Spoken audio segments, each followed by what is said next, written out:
Okay, Assalamualaikum. Salam Rabu 30 Januari 2019. Sekarang jam 9.45 pagi. Pagi tadi saya dah buat satu video pasal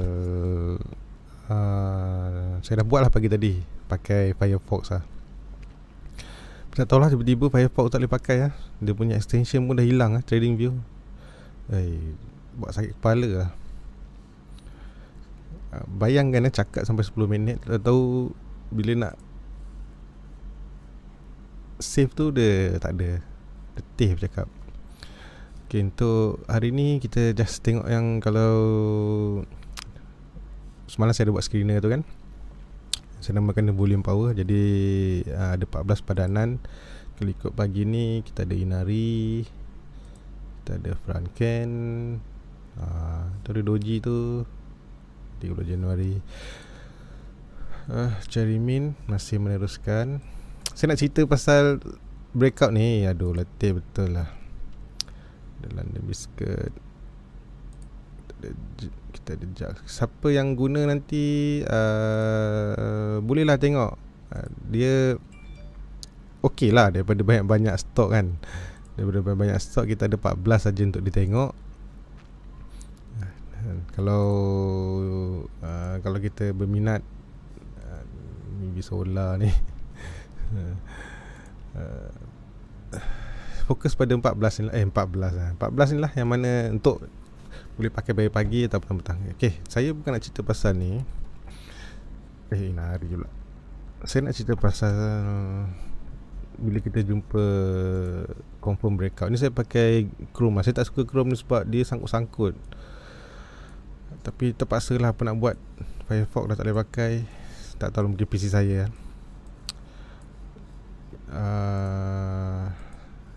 Nak cerita pun dah hilang selera lah. Saya nak cerita macam ni. Bila kita jumpa satu stok, dia naik dan turun dan dia break. Maknanya dia break resistant lah. Dia break resistant. Ada kebarangkalian yang dia akan, bila ada profit taking, biasanya dia akan melawat sekitar kawasan yang dia pernah break. Ini kita panggil resistance become support lah. Dia swing kan.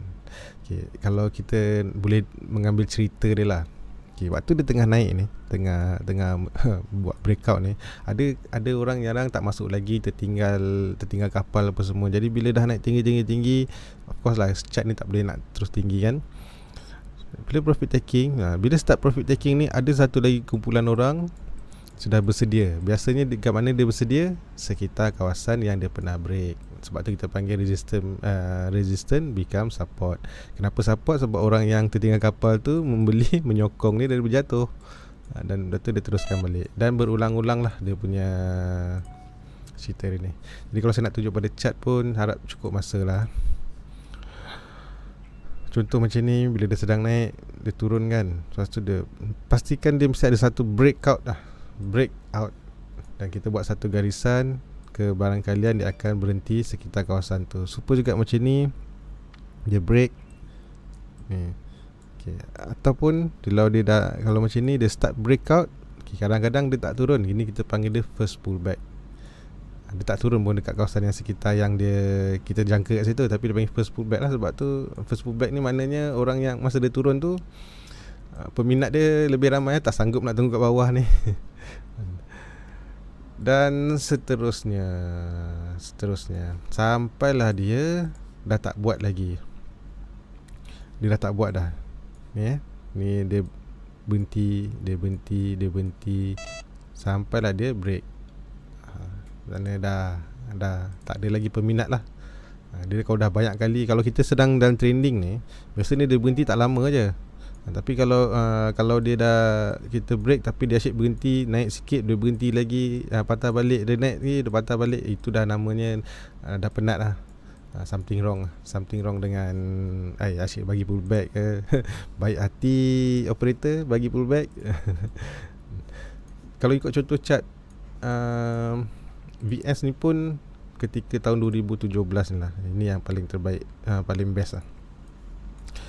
Sebab apa? Bila dia start naik kan, profit taking, bila kita tandakan saja. So setiap kali ada satu setiap kali kita berada di situasi di mana dia sedang dia nak breakout dengan ada strong volume lah, kita boleh buat satu garisan. Kalau kata dah masuk lah. Lepas tu kalau kita dah keluar, bila lagi kita nak masuk, mana kita nak kena join dengan orang-orang yang tertinggal kapal lah. Orang yang tertinggal kapal ni, okay, ini dia tak, ini kategori tadi first pullback tertinggal kapal. Jadi bila setiap kali dia breakout, bila kalau kita dengar orang kata jangan kejar, maksud dia jangan kejar tu, di tengah naik-naik ni kadang-kadang kita tak sempat. Jadi bila first pullback pun kita boleh ambil, ataupun sekitar kawasan sini lah. Untuk BS ni memang dia rajin buat. Pada tahun 2017 itu hari, cantik, di mana setiap kali breakout kita jual, dia pullback kita beli. Dia breakout kita jual, dia pullback kita beli, dan seterusnya sampailah dia dah tak nak buat lagi dah. Okay. Dan pada ketika dia sedang naik mencanak ni, ni kita panggil dia parabolic move lah. Dia dah terlalu mencanak, dia langsung tak bagi pullback dah. Ni dia naik, dia bagi pullback kan, ini langsung tak bagi. Ini waktu ni kita kena bersedia lah, sebab kemungkinan besar dia akan masuk satu lagi fasa baru, di mana distribution. Kadang yang tegak-tegak ni kita masih boleh hold lagi, tapi saya tahulah tak ramai yang baru 3 hari naik dan dah jual lah. Saya pun sama lah. Apatah lagi kalau beli kat bawah, breakout je jual, lepas tu menganga ya tengok. Bila dia dah sebab kalau kita dalam parabolic move ni, kita masih boleh tunggu dia waktu dia tengah distribution ni lah. Sama juga benda yang sama ketika dia sedang trending up, masa trending down pun sama juga. Banyaknya dia akan cuba retest kawasan yang dia pernah jadi dia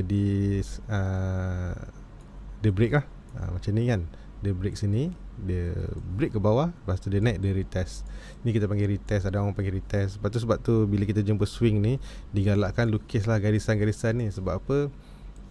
Kalau ada jatuh, kadang dia test kat mana? Test tempat yang sama.